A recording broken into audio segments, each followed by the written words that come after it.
America's largest teachers union, the National Education Association, meeting for its annual assembly this past week, where delegates decided on an array of new radical anti-Trump policies to inject into America's school system. Starting off strong, one of the resolutions voted on is a pledge to defend democracy against Trump's embrace of fascism. And these bright teachers spelt fascism wrong. Priorities, though. Oh, and it'll cost an extra $3,500. In addition to fighting fascism, the NEA says adopted other business items like opposing ICE kidnapping, defending students' right to organize against Trump policies, and supporting the No Kings movement. But what can you expect when this is their president? Our country is depending on us, on this community, to lead the way. We cannot fear the future. Diversity, equity, and inclusion. Say the words. Say the words. Say them. Say them out loud. You are powerful. You are the NEA. Hold your head high. Hold your head high. NEA. Oh, freedom. Oh, freedom. Hold your head high. Jackie, I don't know about you, but my ear hurts after all the yelling. That was special. Yeah, it was something special. All right, so joining us now is former Education Department press secretary during Trump's first term, Angela Morabito. You know, Angela, does the DEA exist to represent teachers and students, or just to oppose Donald Trump? It exists to drive a radical political agenda. I see that video and I think, wow, she needs to try decaf. And I also think, wow, she needs to try actually doing what's right for students.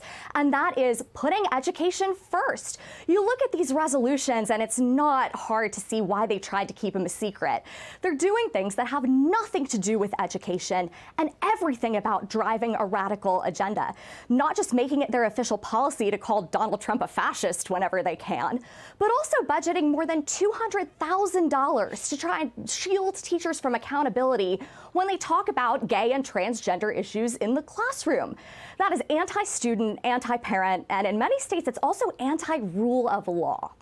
I really took a look at all of this during COVID, but the whole system continues to deteriorate as time passes on, Angela. But there's the Trump of it, which we just discussed. I want to move to this because the NEA is also cutting ties with the Anti-Defamation League over its support for Israel, calling it profoundly disturbing. Supporting Israel is profoundly disturbing. That is what they're saying. The Anti-Defamation League CEO, Jonathan Greenblatt, responding earlier today. And the reality is, it's an organization that clearly has been overtaken by activists. You know, these individuals are there to teach our children in the classroom, you know, the basics of reading and writing and arithmetic, not radicalism. To target the oldest organization in the country fighting anti-Semitism, it's bewildering, but it's bigotry. Angela, this is all intentional. What they want to do is create a whole new generation of little communist, Trump-hating anti-Semites that basically then will spread that agenda as time passes on. That's exactly right. 5 or 10 years ago, we were all talking about colleges as these indoctrination centers. Well, teacher union bosses are saying, let's not wait until they get to college. Let's start indoctrinating these kids really, really young and without the knowledge or consent of their parents. Teacher unions have a really sad but pretty long history of backing anti-Semitic initiatives. There have been draft resolutions about cutting ties with Israel, and it's troubling in the first place that these people think they have the authority to dictate America's foreign policy. But it's also troubling that they think they have the right to drive their agenda in the classroom. There are union members who have been caught driving anti-Semitic content on really young kids and inspiring, motivating students to walk out in support of Palestine, really in support of Hamas. It's terrifying. I'm grateful to y'all for shining a light on it because every parent in America needs to be aware. You know, Angela, how much power and influence does the NEA have?